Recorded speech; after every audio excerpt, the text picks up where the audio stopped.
Stroke होता क्या है? तो ब्रेन स्ट्रोक बेसिकली दो तरीके के प्रमुख कारणों से होता है। कोई खून का धब्बा जाके ब्रेन की आर्टरीज और वेन्स जो कोशिकाएं रहती है उसमें जाके फंस जाता है और ब्रेन में जो ब्लड सप्लाई और ऑक्सीजन की कमी ले आता है। क्या ऐसे पेशेंट की जिन पेशेंट की सर्जरी हॉस्पिटल में हो गई है और वो लंबे टाइम तक हॉस्पिटल में रहना नहीं चाहते, तो उनके पास में कोई दूसरा विकल्प है? केयर घर पे ज़्यादा अच्छी मानी जाती है, जिसको हम होम केयर सर्विसेज बोलते हैं लेमन लैंग्वेज में। नमस्कार, मैं Raghavendra Singh, operations manager and marketing, Prada home care. आज बेसिकली हम बात करेंगे स्ट्रोक के बारे में। आज हमारे साथ हैं क्रिटिकल केयर और emergency HOD doctor Salil Malik from Felix hospitals. आज डॉक्टर साहब से जानेंगे कि जो स्ट्रोक है, पैरालिसिस है, ऐसे पेशेंट की देखभाल घर पर भी संभव है या नहीं है? अगर है तो किन किन चीज़ों का ध्यान रखना चाहिए? डॉक्टर साहब, मेरा पहला जो क्वेश्चन है वो यही है कि स्ट्रोक होता क्या है, जिससे जो जनता को थोड़ा सा समझ में आए। हम में से काफ़ी लोगों ने ब्रेन स्ट्रोक के बारे में नाम सुना होगा, बट हमें काफ़ी हद तक पता नहीं होता है कि उसमें रहता क्या है। तो ब्रेन स्ट्रोक बेसिकली दो तरीके के प्रमुख कारणों से होता है। जो ब्रेन का अटैक में या तो कोई ब्रेन की वेसल होती है वो फट जाती है और ब्रेन में प्रेशर बढ़ जाता है, ये हाँ। कुछ लगभग 15% तक रहता है। बट जो मेजॉरिटी रीज़न रहता है वो ऐसा रहता है कि कोई खून का धब्बा ओके। जाके ब्रेन की आर्टरीज और वेन्स जो कोशिकाएं रहती है उसमें जाके फंस जाता है और ब्रेन में जो ब्लड सप्लाई और ऑक्सीजन की कमी ले आता है, जिसके कारण कुछ हिस्सा की डेथ हो जाती है ब्रेन के अंदर और वो काम में नहीं आ पाता है। इसके कारण लोगों को हेडेक हो सकते हैं या फिर पैरालिसिस हो सकता है, जो लकवा कहते हैं नॉर्मल हाँ। लैंग्वेज में। बोलने में दिक्कतें आ सकती है, तो और दौरे तक भी आ सकते हैं। तो ब्रेन स्ट्रोक इसको कहते हैं।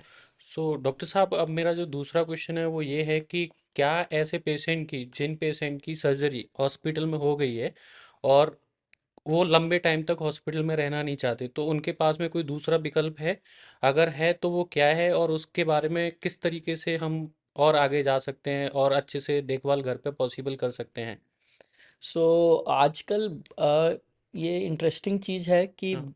पूरे विश्व में कंसेप्ट चेंज हो रहा है कि जब भी कोई क्रोनिक डिजीज़ है या क्रोनिक केयर है, जैसे कोई पैरालिसिस पेशेंट, जो लकवा के पेशेंट की क्रोनिक केयर रहती है इनिशियल ट्रीटमेंट के बाद, तो वो केयर घर पे ज़्यादा अच्छी मानी जाती है, जिसको हम होम केयर सर्विसेज बोलते हैं ओके। लेमन लैंग्वेज में।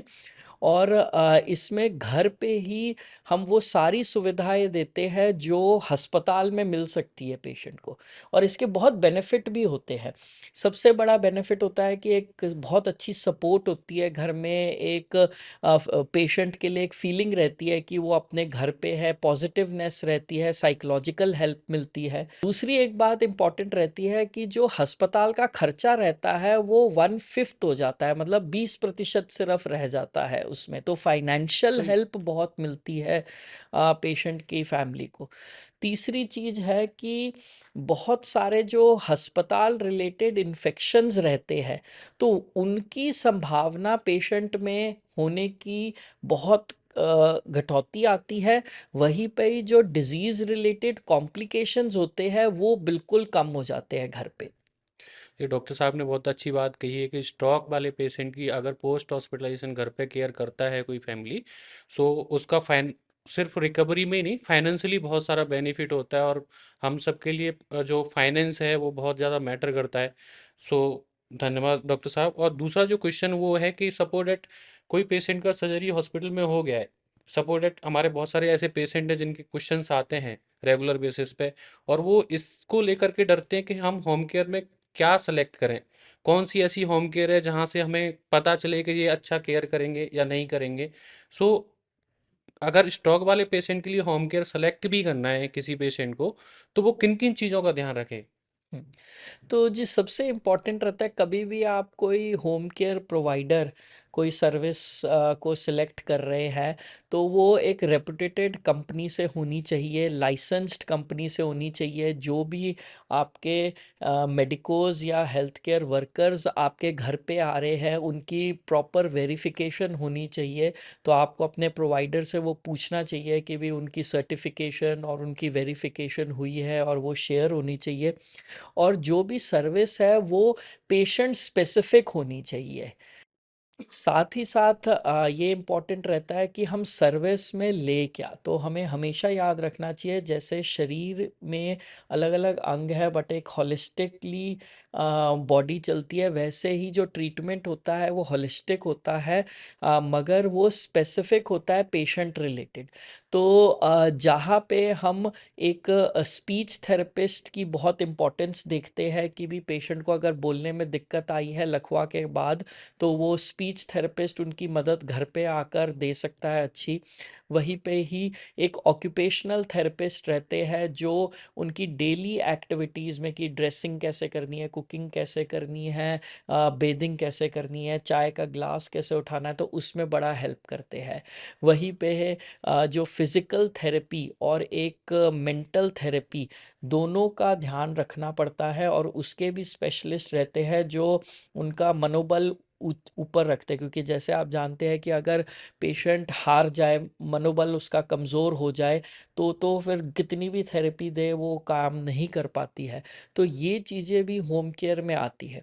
वहीं पे ही जो रूटीनली हम देखते हैं कि गुड नर्सिंग केयर, क्योंकि 1:1 रेशो रहता है, एक मरीज के साथ एक नर्स रहती है, तो प्रॉपर केयर हो जाती है नर्सिंग की होम केयर सिस्टम में।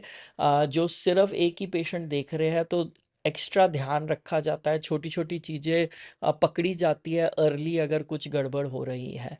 वहीं पे ही हम एक हेल्पर को भी प्रोवाइड करते हैं जो पूरे दिन में, जैसे अगर स्पॉन्जिंग करनी है, बेदिंग करनी है, पेशेंट की सफाई करनी है, या मालिश करनी है, तो उसमें भी हेल्प करते हैं।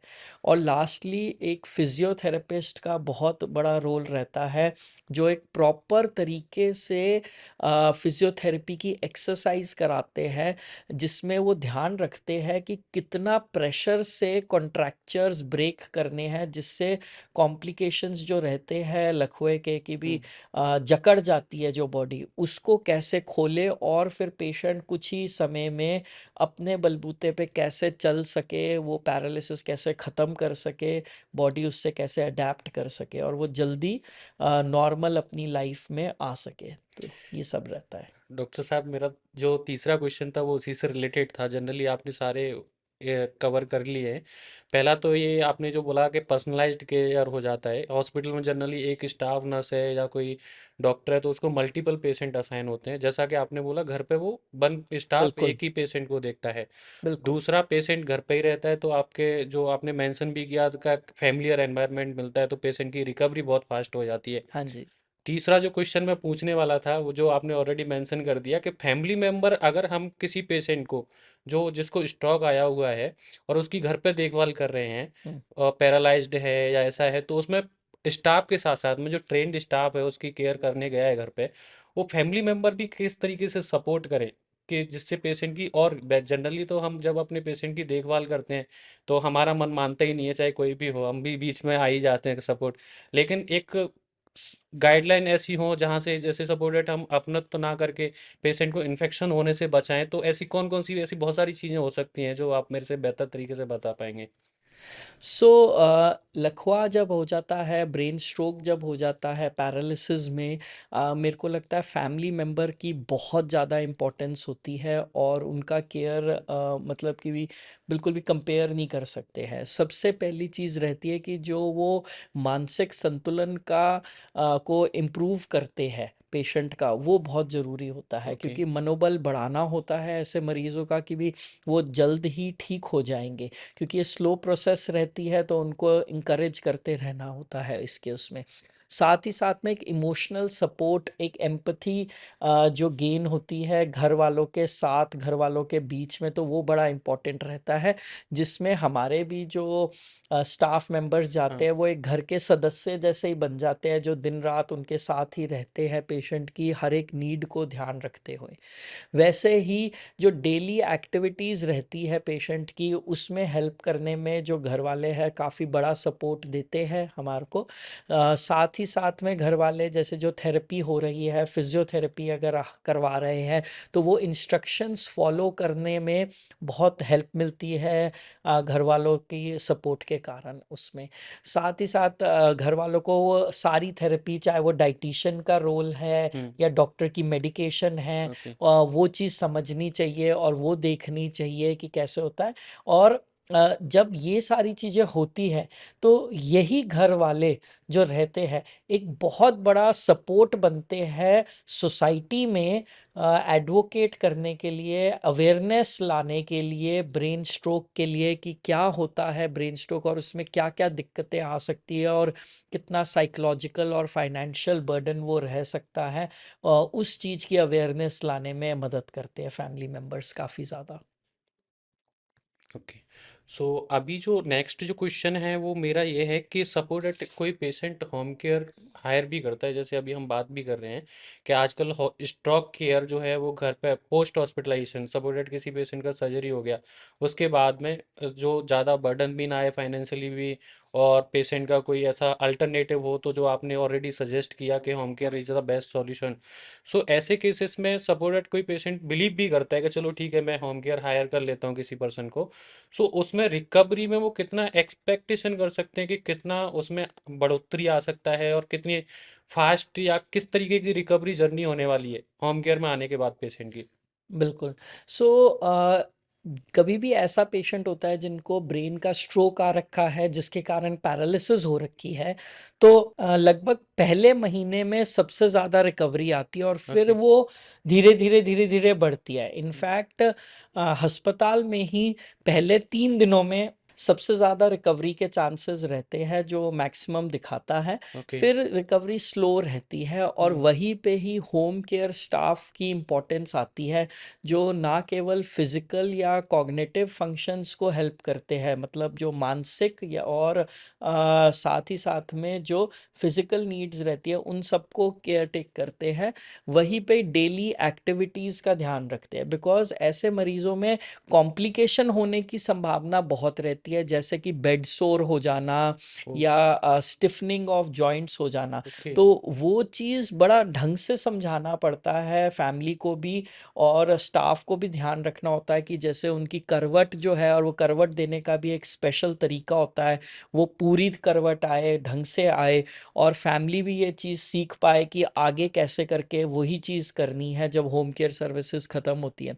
तो हम इन तरीकों से जो बेटर सक्शनिंग की टेक्निक्स है वो घर पे रह सकती है, इन्फेक्शन होने के चांसेस कम हो सकते हैं, तो ये इस तरीके से हम कॉम्प्लिकेशंस काफ़ी हद तक डिक्रीज कर सकते हैं और जो क्वालिटी ऑफ लाइफ है उसको इंक्रीज कर सकते हैं, और जो रिकवरी है उसे बहुत स्पीडी कर सकते हैं, कि जो चीज़ कॉम्प्लिकेशंस अस्पताल में भी हो सकते हैं, वो अब इस क्रोनिक केयर में 1-to-1 नर्सिंग में, 1-to-1 GDA helper attendant care में वो कॉम्प्लिकेशंस काफ़ी हद तक कम हो जाते हैं। सो कई बार ये भी होता है डॉक्टर साहब कि सपोज दैट हम जैसे हॉस्पिटल में तो जो डॉक्टर्स हैं मेडिकल टीम है हुँ। वो डिसाइड कर लेती हैं कि किस टाइम पे डॉक्टर का विजिट होना है, किस टाइम पे नर्सेस का विजिट होना है, और किस टाइम पे फिजियोथेरेपी का विजिट होगा, रेस्पिरेटरी थेरेपिस्ट का विजिट होगा। अब घर पे सपोज दैट किसी को लेना है तो कई बार जो जनरली हम देखते हैं अपने आसपास के वो स्टाफ नर्स को हायर कर लेते हैं, उसके बाद में जो एक टीम होनी चाहिए वो उस तरीके से होती नहीं है, फिर उसका ब्लेम वो दूसरी चीज़ों पे करते हैं। तो ये एक टीम का इम्पोर्टेंस बहुत ज़्यादा है होम के स्ट्रोक वाले केसेस में। बिल्कुल जी। ये एक्चुअली काफ़ी इंटरेस्टिंग चीज़ है कि हम कोई भी केयर जो होता है हुँ। हॉलिस्टिक रखते हैं आजकल। ओके। ऐसा नहीं है कि कोई जादू की दवाई है जो बिल्कुल ही ठीक कर देगी। हुँ। हर एक चीज़ में स्पेशलाइज़ेशन है, जो हमारे दर्शक समझ सकते हैं, हुँ, तो वैसे ही वो पूरा टीम एफर्ट रहता है। जहाँ पे इनिशियल मोमेंट में जब होम केयर दी जाती है, हुँ, तो जो मेन प्राइमरी कंसल्टेंट है उनके साथ सलाह लेकर एक प्लान बनाया जाता है, केयर प्लान बनाया हुँ, जाता है अगले कुछ समय के लिए, हुँ, कि किस तरीके से मरीज को ज़रूरत होगी। हुँ, और उसमें इनिशियल ज़्यादा निगरानी के साथ हुँ, कर कर ये देखते हैं कि कैसे हम टेपर ऑफ कर सकते हैं हेल्थ केयर को, जिससे हमारा फाइनेंशियल बर्डन भी कम हो सके, और जैसे जैसे पेशेंट को स्पेसिफिक कोई नीड है वो ही सिर्फ हम ढंग से दे सके। तो इनिशियली जैसे डॉक्टर विजिट भी घर पे हो जाती है हाँ। पेशेंट को ढंग से देखने के लिए। मगर सबसे इम्पॉर्टेंट चीज़ है कि जो एक स्ट्रक्चर्ड होम केयर होती है वहाँ पे स्पेशली ट्रेन्ड नर्सेज और फिजियोथेरेपिस्ट रहते हैं जो स्ट्रोक को और न्यूरो के तो सर पेशेंट्स को उनके देख पास कोई सकते हैं। पेशेंट फाइल जिस तरीके से हम हॉस्पिटल में देखते हैं बहुत मोटी मोटी फाइल हो जाती है पेशेंट की, तो जो स्ट्रक्चर्ड होम केयर है क्या वो फाइल भी देते हैं कोई पेशेंट के लिए या बिल्कुल, कुछ चार्टिंग बिल्कुल, वगैरह कुछ करते हैं? बिल्कुल। ये मैंडेटरी होता है ओके। बाय लॉ भी। और स्ट्रक्चर्ड होम केयर्स जितनी भी है वहाँ पे ये सारी चीज़ों का ध्यान दिया जाता है। हम्म। और एक बड़ी इंटरेस्टिंग चीज़ है कि अगर ये सारी चीज़ें देखी जाए तो most of the home care का जो ट्रीटमेंट है हाँ। वो इंश्योरेंस में भी कवर्ड होता है आजकल। तो इसीलिए स्ट्रक्चर्ड होम केयर में ये सारी चीज़ों का ध्यान दिया जाता है। ये तो बहुत अच्छी चीज़ है। पहले तो आपका फाइनेंशियल ऑलरेडी 1/5 बताया था डॉक्टर साहब ने, हाँ अभी जी। आप बोल रहे हैं कि इंश्योरेंस कंपनियां भी इसमें काफ़ी ज़्यादा बिल्कुल, पार्टिसिपेट कर बिल्कुल, रही हैं ऑलरेडी, पैनल में हैं ये पेशेंट के। सो ये हम डॉक्टर साहब ने 4-5 चीज़ें बोली हैं ऑलरेडी इस सारे सेशन के अंदर। पहला तो ये है कि होम केयर काफ़ी ज़्यादा अफोर्डेबल है कंपेरेटिवली हॉस्पिटल के। जो पेशेंट हॉस्पिटल में रह के जिनकी लॉन्ग टर्म ट्रीटमेंट चलना है, वो पेशेंट होम केयर सॉल्यूशन उनके लिए अवेलेबल हैं। दूसरा, पर्सनलाइज मोस्ट इंपॉर्टेंट था जो आपका, बिल्कुल, कि 1-to-1 केयर होता है। तीसरा, इन्फेक्शन से बचता है पेशेंट, जो हॉस्पिटल में क्रॉस इन्फेक्शन के चांसेस होते हैं उससे भी बचता है। चौथा, आप सिर्फ जो होम केयर प्रोवाइडर सेलेक्ट करें उन्हीं को करें जो स्ट्रक्चर्ड होम केयर है। आप लोकली स्टाफ कहीं से ले सकते हैं तो वो आपके पेशेंट की रिकवरी में एक बाधा बन जाएंगे, ना कि सपोर्ट का सिस्टम करेंगे। तो डॉक्टर साहब आपसे बात करके बहुत अच्छा लगा। थैंक और यू। हम कोशिश करेंगे कि हमारे जो दर्शक हैं उनके लिए हम कुछ उन्हीं के जो क्वेश्चन हैं उनको भी आगे बढ़ाते रहेंगे अलग अलग सेशन में। तो मुझे उम्मीद है कि आपको ये सारे सेशन जो स्ट्रोक वाले पेशेंट हैं स्पेशली, उनके सारे क्वेश्चन क्लियर हुए होंगे। अगर नहीं हुए हैं तो आप कमेंट कर सकते हैं, उनके आंसर भी हम आप तक पहुंचाएंगे।